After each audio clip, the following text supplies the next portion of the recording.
I want to start by saying that my grandmother was the best person I have ever known. I'm not saying that the way people say it at funerals, coded in grief and obligation. I mean it in the truest, most ordinary sense. She was the kind of woman who remembered how you took your coffee, who kept a drawer full of birthday cards she'd buy months in advance so she'd never forget anyone, who smelled like lavender and old books and something warm I could never name. She was my anchor, and when she died 2 years ago at 83, I genuinely did not know who I was going to be without her. Her name was Eleanor. Everyone called her Ellie. I called her Gran. She left me her house. Not my mom, not my Uncle Dennis, not any of her 6 grandchildren. Me. Just me. My mom said it was because I was the only one who ever actually visited, which stung her more than she let on, but I think Gran had her reasons, and I think those reasons go much deeper than Sunday afternoon visits and holiday dinners. I think she left me the house because she wanted me to find the box. The house was a 2-story craftsman in rural Virginia, about 40 minutes outside of Charlottesville.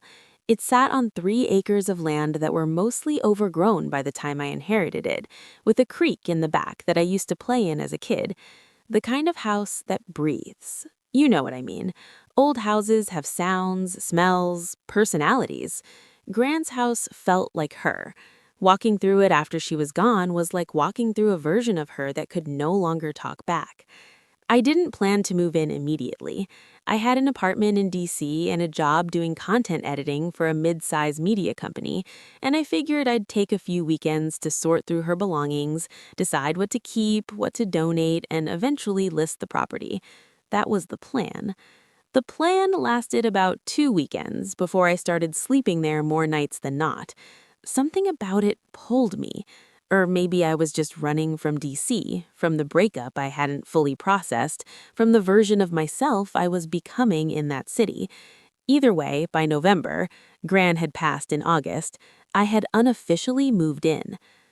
The attic was the last place I went. Not because I was avoiding it exactly, it was more that the rest of the house demanded attention first. The kitchen, the spare bedrooms, the basement with its towers of National Geographic magazines going back to 1974. The attic felt like a finale, a place you save. I went up there on a Thursday evening in late November, the kind of cold, gray day that makes the inside feel even warmer by contrast. Gran had one of those pull-down attic stairs, the folding kind that groans when you open it. I remember standing at the top of the stairs with a flashlight before I found the pull cord for the single hanging bulb and thinking that the attic smelled exactly like her, lavender and old paper, and something I couldn't name. The attic was organized the way her mind was organized, which is to say it looked chaotic but actually had an internal logic once you slowed down and paid attention. Old furniture pushed to the left wall, boxes of Christmas decorations on the right, a garment rack with dresses covered in dry cleaning plastic in the back corner, stacked bins labeled in her handwriting, Dennis childhood, Margaret school things, photos pre-1980. Margaret is my mother. I started with the photo bins because, of course, I did. Those bins were treasure.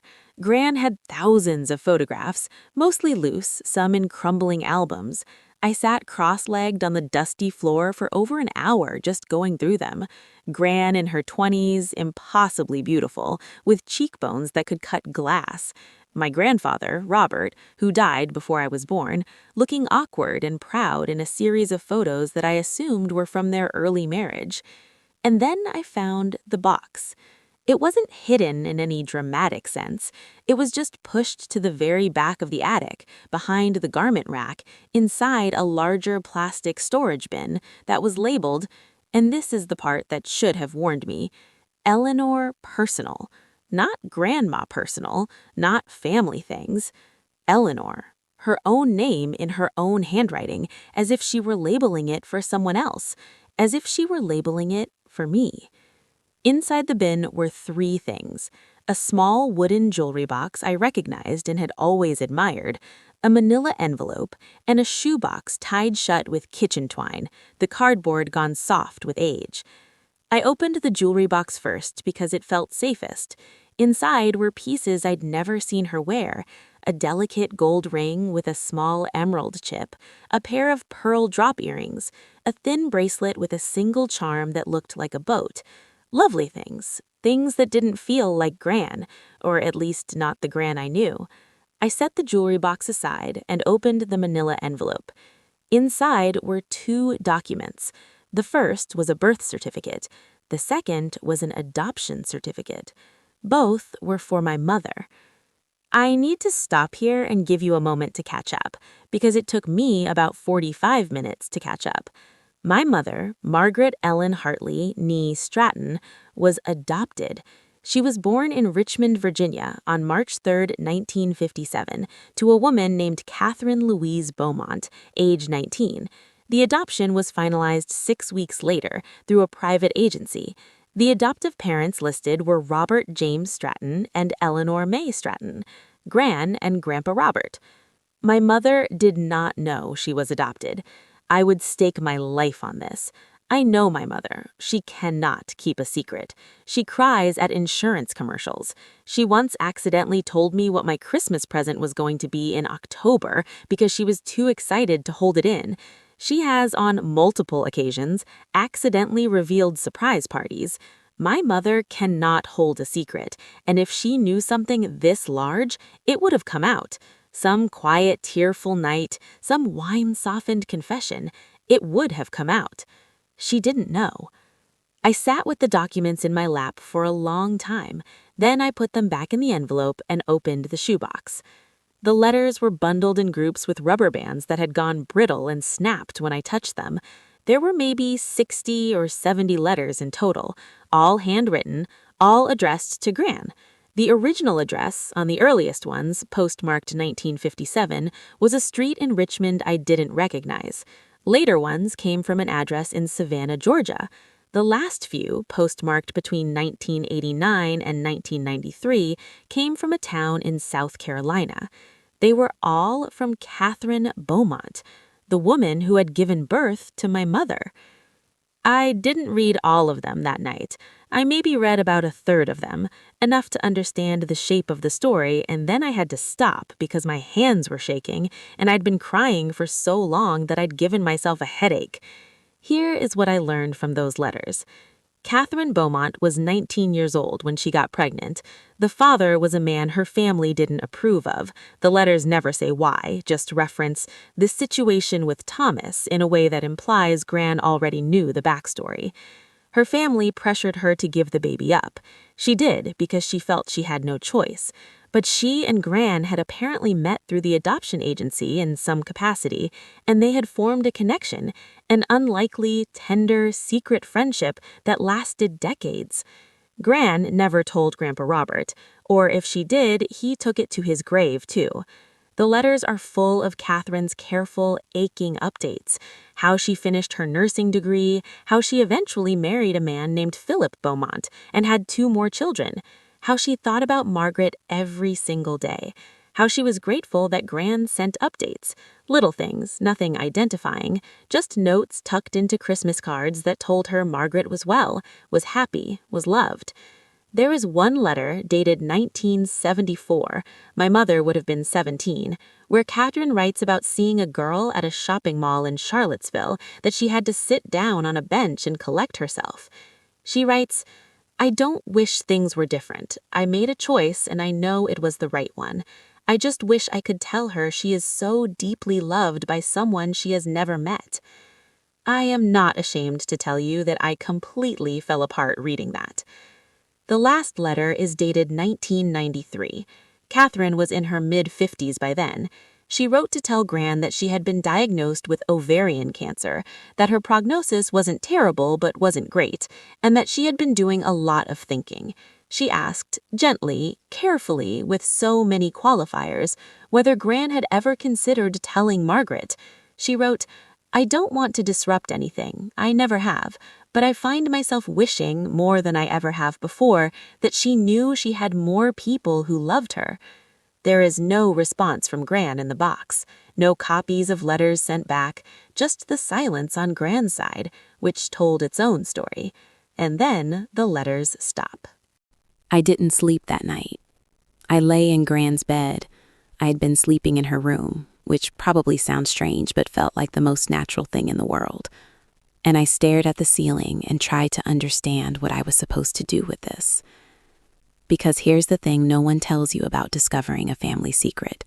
The discovery is actually the easy part. What comes after is where it gets complicated. I had 3 options as I saw it. Option 1, I tell my mother everything. I show her the documents, the letters, all of it. I blow her understanding of herself wide open, with no ability to predict how she'll end. Option 2, I say nothing. I put the box back where I found it, or I burn it, and I carry this alone for the rest of my life. I become the next keeper of the secret. I take it to my grave the way Gran did. Option 3, I try to find out more before I decide anything. I find out what happened to Catherine Beaumont, whether she survived the cancer, whether she is still alive, whether there are half-siblings out there who share my mother's blood but have no idea she exists. I spent 2 weeks on option 3 before I was ready to move to anything else. Catherine Louise Beaumont, née Hargrove, passed away in 1997. I found her obituary in a South Carolina newspaper archive. She was 59 years old. She was survived by her husband Philip, her son David, and her daughter Renee. The obituary mentioned that she had been a registered nurse for over 30 years and was known for her warmth and her dedication to her patients. There was a photograph, small and grainy from the scan, but enough. She looked like my mother, same jaw, same way of holding her head slightly tilted. I don't know enough about genetics to explain it, but the resemblance was there, quiet and undeniable, across 30 years and a newspaper archive. Catherine's daughter Renee was alive and on Facebook. I found her in about 10 minutes. She lived in Charlotte, North Carolina. She was 52, had 3 kids of her own, worked in hospital administration. Her profile picture showed a woman with dark curly hair and a wide smile that made my chest hurt, because I recognized the smile. It was my grandmother's smile, my mother's smile, my smile. Renee Beaumont had a sister she didn't know existed. I told my mother on a Sunday afternoon in January, 6 months after Gran's passing. I drove to her house in Richmond. The irony of that location was not lost on me. And I sat her down at her kitchen table, and I laid out the documents first before I said a single word. The birth certificate, the adoption certificate. I watched her face. She didn't understand at first. She picked up the birth certificate and read it slowly, and I watched the moment it landed. Her face didn't collapse the way I expected. It went very still, like a lake when the wind stops. Catherine, she said. Just the name. You knew? I said. No, she shook her head slowly. I didn't know, but there was always something I couldn't name. She looked up at me. I used to ask your grandmother about it when I was young, why I looked so different from Dennis. She said I took after a great aunt on her mother's side. I accepted that. I always accepted what she told me. She read through the birth certificate again more carefully. She was quiet for a long time. She died, I said, carefully. Catherine, in 1997. My mother nodded, almost to herself. But she had other children. You have a half-sister named Renee, and a half-brother named David. That's when she finally cried. It took my mother 3 months to reach out to Renee Beaumont. I didn't push her. I gave her the box of letters, and I let her sit with it at whatever pace she needed. She called me every few days, sometimes just to say nothing much, sometimes to read me a passage from one of the letters and ask what I thought it meant. The call she made to Renee she made alone. She didn't tell me about it until after. She said it lasted 4 hours. She said Renee cried for the first 30 minutes, and then pulled herself together and started asking practical questions, like a person who worked in hospital administration and needed data to process emotion. She said that by the end of the call, they had made plans to meet in person the following month. I wasn't there for that meeting either. That was between them. What my mother told me afterwards was this. Renee said that her mother had talked about giving a baby up for adoption. Not often, not in detail, but she had told both Renee and David, when they were adults, that there was an older sibling somewhere in the world, and that giving that baby up was the hardest thing she'd ever done, and that she thought about that baby every single day of her life until she died. She knew about me, my mother said, on the phone, her voice just slightly unsteady. Renee said she'd pull out this one Christmas card every year, right around the holidays, and just sit with it. It didn't have a name or a return address, but Renee said her mother always called it the card from Margaret. Gran had been sending cards all along, even when the letter stopped, Even after 1993 and the cancer diagnosis, she kept sending cards, just to let Catherine know that Margaret was still well, still loved, still in the world. She never stopped. I have spent a lot of time being angry at my grandmother. Not for keeping the secret, I think I understand that, or at least I've made a kind of peace with it. Gran grew up in a different time, a time when secrets like this were considered merciful, when protecting someone meant not burdening them with a truth they couldn't undo. She kept it out of love, even if it was a love that overestimated its own wisdom. What I felt angry about for a long time was being chosen, being the one she left the box for, because it would have been easier, so much easier, if she had taken it to the grave completely, if she had burned the letters and shredded the documents, and let us all live inside the story we'd always known. But she didn't. She saved it. She labeled it with her own name in her own handwriting, and she pushed it to the back of an attic she knew I would eventually search, and she left it for me. I used to think that made her cowardly, too afraid to tell the truth herself, so she handed it off to me like a grenade with the pin already pulled. I don't think that anymore. I think she knew she was dying. I think she spent her last years wrestling with what to do, and ultimately she couldn't bear to let the secret die with her, because it didn't only belong to her. It belonged to my mother. It belonged to Catherine's children. It belonged to all of us. And she knew that whatever disruption the truth caused, it would be less than the loss of it. She trusted me to hold it carefully, to find the right moment, to give my mother the chance Catherine had always hoped she'd have. She was right to trust me, I think. I'd like to believe that. My mother and Renee have now met in person 4 times. They text almost every day. There is an ease between them, from what I've seen, that surprises both of them, a recognition that goes beyond shared features or the particular way they both tilt their heads when they're listening. They are building something new, which is also something that was always meant to be. David, Catherine's son, is warmer from a distance. He's accepted my mother but hasn't pushed for closeness. That's okay. Nobody is owed a relationship, even one built on blood. My mother cried at Christmas this year when she opened a card from Renee. She put it on the mantel next to the photographs of Gran. I think that's where it belongs. I still sleep in Gran's house most nights. I've stopped calling it temporary. The job went fully remote, which felt like a sign. The creek in the back is frozen right now, but in another month or 2 it'll be running again, and I'll sit out there in the mornings with coffee the way I did as a kid, and I'll try to figure out how to think about all of it. Gran knew me well enough to know I would look in the attic.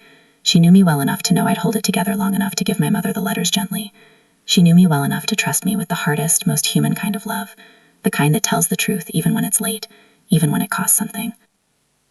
I carry that. I carry her. If you've read this far, maybe you have a box of your own somewhere, not in an attic, somewhere inside you. Something you've been holding because the time was never right, or because you were afraid of what telling it would cost. I'm not going to tell you that telling the truth always ends the way it ended for us. I'm not naive. But I will say this. Gran spent decades maintaining a secret that was keeping 2 families from knowing each other.